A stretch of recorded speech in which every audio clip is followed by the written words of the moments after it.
ಜನಾರ್ದನ ರೆಡ್ಡಿ ರಕ್ಷಣೆಗೆ ನಾವೆಲ್ಲ ನಿಂತಿದ್ದೇವೆ ಅನ್ನುವಂತಹ ಹೇಳಿಕೆಯನ್ನ ಕೊಡ್ತಾ ಇದ್ದಾರೆ. ನಾವ್ಯಾರೂ ಕಾನೂನನ್ನ ಕೈಗೆ ತೆಗೆದುಕೊಳ್ಳೋದಿಲ್ಲ.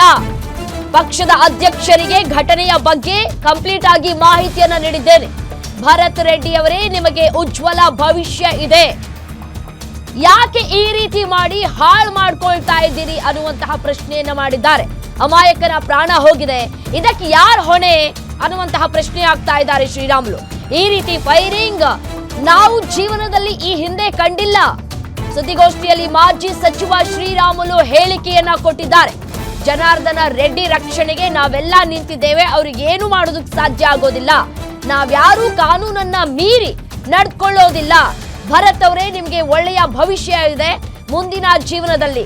ಇದನ್ನ ಇಲ್ಲಿಗೆ ಬಿಟ್ಬಿಡಿ, ಎಲ್ಲವನ್ನೂ ಕೂಡ ಸರಿ ಮಾಡ್ಕೊಂಡು ಹೋಗಿ ಅನ್ನುವಂತಹ ಕಿವಿ ಮಾತುಗಳನ್ನ ಕೂಡ ಆಡಿದ್ದಾರೆ. ಯಾಕೆ ಈ ರೀತಿ ನಡ್ಕೊಳ್ತಾ ಇದ್ದೀರಿ, ಯಾಕೆ ಈ ರೀತಿಯಾಗಿ ಹಾಳು ಮಾಡ್ತಾ ಇದ್ದೀರಿ ಶಾಂತಿಯನ್ನ, ಶಾಂತಿಯುತವಾಗಿ ಎಲ್ಲವನ್ನೂ ಕೂಡ ಮಾಡ್ಕೊಂಡು ಹೋಗೋದು ಬಿಟ್ಟು ಈ ರೀತಿಯಾಗಿ ಪ್ರೀ ಪ್ಲಾನ್ ಮಾಡಿಕೊಂಡು ಗಲಾಟೆ ಮಾಡುವಂತಹ ಅವಶ್ಯಕತೆ ಏನಿತ್ತು ಅಂತ ಮಾತನಾಡಿದ್ದಾರೆ.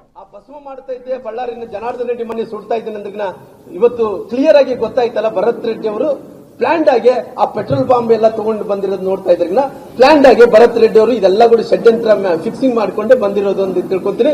ನಾನು ಬಹಳ ಸ್ಪಷ್ಟೀಕರಣ ಕೊಡ್ತೀನಿ. ಅವ್ರು ಹೇಳ್ತಾರಂತ ಮಾತನ್ನು ಇಲ್ಲ, ಮಹರ್ಷಿ ವಾಲ್ಮೀಕಿಯವರ ಪುತ್ಥಳಿಯನ್ನು ನಾವು ಅನಾವರಣ ಮಾಡ್ತಾ ಇದ್ವಿ, ನಮ್ಮ ಅನಾವರಣ ಮಾಡಕ್ಕೆ ಬಿಡ್ತಾ ಇಲ್ಲ ಅನ್ನಂತ ಮಾತುಗಳು ನಾನು ಕೇಳ್ತೇನೆ. ನೋಡ್ರಿ, ಮಹರ್ಷಿ ವಾಲ್ಮೀಕಿಯನ್ನು ಇದು ಮಧ್ಯದಲ್ಲಿ ತರೋದು ಬೇಕಾಗಿಲ್ಲ.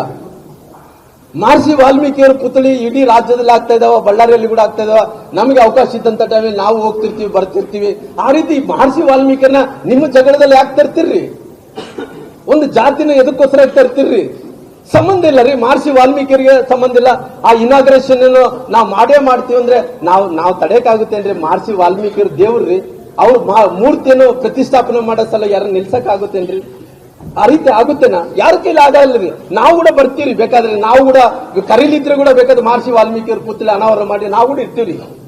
ಅದನ್ನ ನೀವು ರಾಜಕೀಯ ಬಣ್ಣಕ್ಕೋಸ್ಕರವಾಗಿ, ನಿಮ್ಮ ಸ್ವಾರ್ಥಕ್ಕೋಸ್ಕರವಾಗಿ ಈ ರೀತಿ ಮಹರ್ಷಿ ವಾಲ್ಮೀಕಿಯವ್ರ ಪುತ್ಥಳಿ ಮಾಡೋ ಸಲುವಾಗಿ ಅವರು ನಮಗೆ ಅನಾವರಣ ಮಾಡಕ್ಕೆ ಬಿಡ್ತಾ ಇಲ್ಲ, ಬಳ್ಳಾರಿ ಅಭಿವೃದ್ಧಿ ಮಾಡಕ್ಕೆ ಬಿಡ್ತಾ ಇಲ್ಲ. ಇದು ಯಾವ ಮಾತ್ರಿ ರೀ? ಯಾವ್ದು ಕೂಡ ಶಾಶ್ವತ ಅಲ್ರಿ. ರಾಜಕಾರಣ ನಿಂತ ನೀರಲ್ಲ, ಅದು ಹರಿಯಂತ ನೀರು. ಈ MLA ಇವತ್ತು ನಾನು ಇರ್ತೀನಿ, ಇನ್ನೊಬ್ರು ಇರ್ತಾರ, ಇವತ್ತು ಅವ್ರು ಇರ್ತಾರ, ಇನ್ನೊಬ್ರು ಆಗ್ತಾರ. ಇದು ನಿರಂತರವಾಗಿ ಆಗ್ತಾರಂತ ಪ್ರಕ್ರಿಯೆಯಲ್ಲಿ ಯಾವ್ದು ಕೂಡ ಇವತ್ತು ಈ ರಾಮ್ಲು ಇದ್ರೆ, ಬಿಜೆಪಿ ಇದ್ರೆ ಇದಾಯ್ತಂದ್ರಿಗಿನ ಕಾಂಗ್ರೆಸ್ ಅವರು ಬಂದು ಇನ್ನೊಂದು ಮಾಡ್ತಾರ, ಇನ್ನೊಬ್ರು ಪಾರ್ಟಿ ಬಂದು ಇನ್ನೊಬ್ರು ಪಾರ್ಟಿ, ಯಾರೋ ಬಂದಂತವ್ರು ಮಾಡ್ಕೊಂತ ಹೋಗ್ತಾ ಇರ್ತಾರೆ.